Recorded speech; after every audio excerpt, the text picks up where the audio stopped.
आजचा हा अर्थसंकल्प म्हणजे आश्वासनांची अतिवृष्टी होती। त्याच्यामध्ये खापांचा महापूर आहे। देवेंद्रजींच्या भाषेत खोटं नरेटिव्ह, आपण दरवेळेला असं म्हणतो ना की लबाडाघरचं अवतण जेवल्याशिवाय खरं मानायचं नाही, तर हे लबाडाघरचं अवतण आहे। ही एक म्हण आहे, चादर लगी फटणे खैरात लगी बटणे।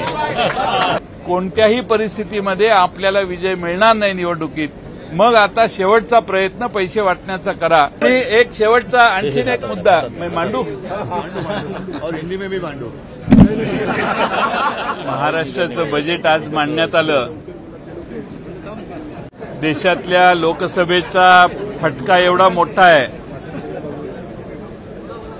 की एक म्हण आहे, चादर लगी फटणे खैरात लगी बटने। चादर फट गई है और इसीलिए खैरात बांटने की कोशिश हो रही है। यांना खात्री झालेली आहे की काही झालं तरी आता आपला पराभव आहे आणि म्हणून हा शेवटचा प्रयत्न सरकारने करून बघितला आहे। आणि हाही प्रयत्न फक्त 3 महिन्यासाठी आहे, कारण 2.5-3 महिन्यानंतर आचारसंहिता लागणार आणि म्हणून या अर्थसंकल्पात घोषणा करत असताना पुढचे 2-2.5 महिनेच आपण सरकारमध्ये आहोत, तेवढे पैसे वाटप करायचे आहेत, बाकीचे नंतरचे नंतर आल्यावर बघतील असा भाव याच्यात आहे। आणि म्हणून एक बेजबाबदारपणाने मांडलेलं बजेट, ज्या बजेटमध्ये महिला आणि बालकल्याण विभागाला जे बजेट आहे त्याच्यापेक्षा 46,000 कोटी रुपये हे बजेटरी प्रोव्हिजन केलेली आहे असा दावा आहे। मागच्या वर्षी मी मागच सांगितलं 1,30,000 कोटी रुपये यांच्या खिशात नसलेले महसुली तुटीच्या सह मांडलेले जे होते पुरवणी मागण्यात, त्यामुळे या राज्यात 1,30,000 कोटी जादा मांडले। त्याचं काय झालं माहित नाही, तरी आज महसुली तूट फक्त 20,000 कोटी दाखवली आहे। ही सगळी आकडेवारीची जगलरी आहे। आणि हे करत असताना पेट्रोल डिझेल आणि गॅसचे दर कमी करण्याचा जो आव आणलेला आहे, मागच्या वेळी लोकसभेच्या आधी मोदी सरकारने हेच केलं। 2 महिने आधी दर कमी केले आणि आता त्याच्यानंतर ह्या निवडणुका झाल्या की पुन्हा हे दर वाढवणार आहेत। हे सगळ्या महाराष्ट्राला आणि देशाला माहिती आहे। तीच पद्धत या सरकारची सध्या दिसते। कोणत्याही परिस्थितीमध्ये आपल्याला विजय मिळणार नाही निवडणुकीत, मग आता शेवटचा प्रयत्न पैसे वाटण्याचा करा। आणि हे पैसे वाटत असताना जसं नाना पटोले यांनी सांगितलं की काँग्रेसच्या जाहीरनाम्यात 8,500 रुपये होते, पण यांनी फक्त 1,500 रुपयाचीच दानत दाखवली। म्हणजे महाराष्ट्रातल्या महिलांना तुम्ही आधार देण्याचा प्रयत्न करताय, तर तो आधार सक्षमपणाने द्यायला पाहिजे होता, पण काहीतरी दिलं याचं साधारणपणे वातावरण निर्माण करण्याच्या पलीकडे कोणतंही पाऊल पडत नाही। माझ्या मते हा अर्थसंकल्प हा फक्त घोषणा करून ठराविक वर्गाला प्लीज करणं आणि आपल्या पराभव जो मागच्या लोकसभेत झालेला आहे, जो प्रचंड महाराष्ट्रातल्या जनतेने केलेला आहे, त्या पराभवातून काही प्रमाणात वाचण्याचा प्रयत्न या निमित्तानं या सरकारने केलाय। आणि मला खात्री आहे की या पद्धतीचा जे जाहीर केलेला आहे त्यातल्या कोणत्याही गोष्टी फलद्रूप होणार नाहीत।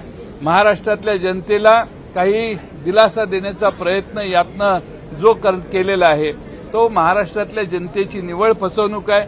महाराष्ट्राचे MSEB बोर्ड जे आहे त्याची थकबाकी किती आहे आणि त्या बाबतीत खरं म्हणजे मागच्या थकबाकीला माफ करणं हा जर निर्णय झाला असता तर त्याचं मोठं स्वागत महाराष्ट्रातल्या जनतेने केलं असतं।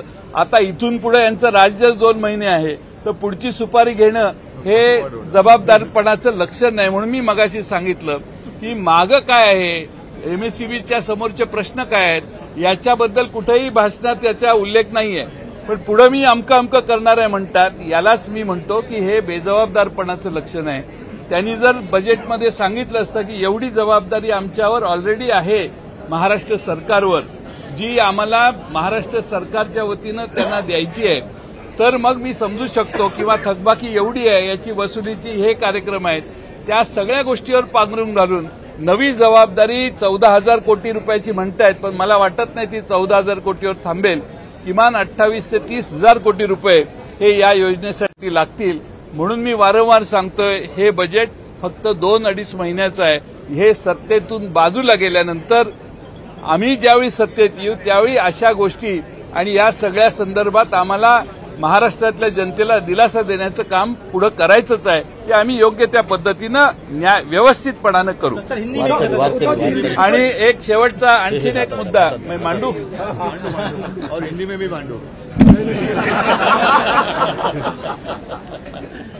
वारकरी दिंडींना अनुदान देण्याची घोषणा केलेली आहे. छत्रपती शिवाजी महाराजांनी देखील तुकोबारायांना नजराना पाठवलेला होता. त्यावेळी तुकोबारायांनी स्पर्श न करता तो परत पाठवला.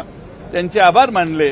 पण ही वारी महाराष्ट्रातली जी दिंडी निघते ती जागोजागी लोक भाविक स्वतः उत्स्फूर्तपणाने स्वखर्चाने येतात आणि तल्लीन होऊन त्या वारीमध्ये सहभागी होतात. जागोजागी लोक त्या ठिकाणी त्यांना अनेक ठिकाणी अन्नछत्र किंवा अन्नदात्यांच्याकडून अन्नदान केलं जातं. त्यामुळं 20,000ची मदत आवश्यक नाहीये, नको असं प्रशांत महाराज मोरे यांनी ऑलरेडी म्हटलंय, अनेकांनी म्हटलेलं आहे. आणि त्यामुळं महाराष्ट्रातली वारी ही स्वाभिमानाची वारी आहे. महाराष्ट्रातल्या वारकऱ्यांचा स्वाभिमान हा तसाच ठेवून ही वारी महाराष्ट्राची आज नाही शेकडो वर्षापासून चालू आहे. आणि त्यात हस्तक्षेप करणं आणि मी काहीतरी करतोय असं दाखवणं हे महाराष्ट्र सरकारच्या दृष्टीनं योग्य आहे असं आम्हाला वाटत नाही. आम्ही रामाला आणलं असं तसं आम्ही रामाला आणलं तसा काही दिवसांनी आम्ही पांडुरंगापर्यंत तुम्हाला पोहोचवलं असा भाव निर्माण करायची शक्यता आहे. पण विनोदाचा भाग जाऊ दे. पण या महाराष्ट्राच्या जनतेची दिशाभूल करणारा अर्थसंकल्प एवढं नक्की. गेल्या लोकसभा निवडणुकांमध्ये गेले 10 वर्ष भारतीय जनता पक्षाच्या आश्वासनांना आणि थापांना कंटाळून चिडलेल्या महाराष्ट्राने जो काही त्यांना दणका दिला त्या दणक्याने आता यांचे डोळे थोडेसे किलकिले झाल्यासारखे वाटतायत. तरी देखील जनता यांच्या थापांवरती विश्वास ठेवेल असं मला काय वाटत नाही. महाराष्ट्रातली जनता ही सुजाण आहे, सज्ञान आहे आणि स्वाभिमानी आहे. किती यांनी फसवण्याचा प्रयत्न केला तरी देखील महाराष्ट्र ओरबाडून गुजरातला नेण्याचं जे काही षडयंत्र हे आता उघड झालेलं आहे. ज्याबद्दल मी सभागृहात जाण्यापूर्वी आपल्याशी बोललो की आता महाराष्ट्र हा गुजरातच्या पाठी गेलेला आहे. यांचा प्रयत्न हाच आहे की काहीतरी धूळफेक करायची, जनतेला फसवायचं, रेटून खोटं बोलायचं आणि पुन्हा सरकार आणून महाराष्ट्र लुबाडायला सुरुवात करायची. अनेकदा आपल्याला कल्पना असेल की निवडणूक आल्यानंतर अशा काही घोषणा केल्या जातात. आजचा हा अर्थसंकल्प म्हणजे आश्वासनांची अतिवृष्टी होती, त्याच्यामध्ये थापांचा महापूर आहे आणि सगळ्याच घटकाला आपल्या सोबत जोडून नेण्याचा एक खोटा प्रयत्न, ज्याला देवेंद्रजींच्या भाषेत खोटं नरेटिव्ह असंच या अर्थसंकल्पाचं एक वर्णन करावं लागेल. अर्थसंकल्पामध्ये आर्थिक तरतूद कशी करणार याचा कुठेही तसा उल्लेख नाहीये. माझी तर मागणी आहे किंवा आमच्या महाविकास आघाडीची मागणी अशी आहे की आजपर्यंत त्यांनी ज्या काही घोषणा केल्या गेल्या 2 वर्षात त्यापैकी खरोखर किती अंमलात आल्या याच्याबद्दल एक तज्ज्ञांची कमिटी नेमून निवडणुकीपूर्वी श्वेतपत्रिका जाहीर करावी. अनेक योजना अशा आहेत की ज्या घोषित झाल्या परंतु प्रत्यक्षात आलेल्या नाहीये. या अर्थसंकल्पाचं वैशिष्ट्य म्हणजे महिलांना जरा थोडासा एक मतदानात आपल्या बाजूला करून घेण्याचा एक प्रयत्न, केविलवाणा प्रयत्न केलेला दिसतोय. मी आधीच म्हटलं होतं की महिलांसाठी लाडकी लेक किंवा लाडकी बहीण ही योजना आणत असेल तर जरूर आणा, आम्ही स्वागत करतो. पण मुलगा आणि मुलगी असा भेदभाव करू नका. मुलींसाठी काही आणत असाल तर मुलांसाठी आणा. त्याच्याबद्दल कुठे तशी काही वाच्यता नाही आहे. आपण दरवेळेला असं म्हणतो ना की लबाडा घरचा अवतण जेवल्याशिवाय खरं मानायचं नाही, तर हे लबाडा घरचा अवतण आहे. या खोट्या गोष्टी आहेत आणि या सगळ्या थापा जसं अच्छे दिन आएंगे 15 लाख रुपये येतील आता कोणी त्याच्याबद्दल बोलत नाही, तसं निवडणूक झाल्यानंतर हे सांगतील. हे तर जुमले होते. माझं तर मत आहे की अर्थसंकल्प आहे का जुमला संकल्प आहे.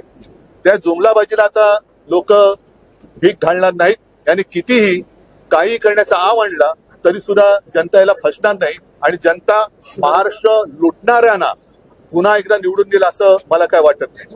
या व्हिडिओवर तुमची प्रतिक्रिया कमेंट बॉक्समध्ये नक्की लिहा आणि व्हायरल मराठी चॅनलला सबस्क्राईब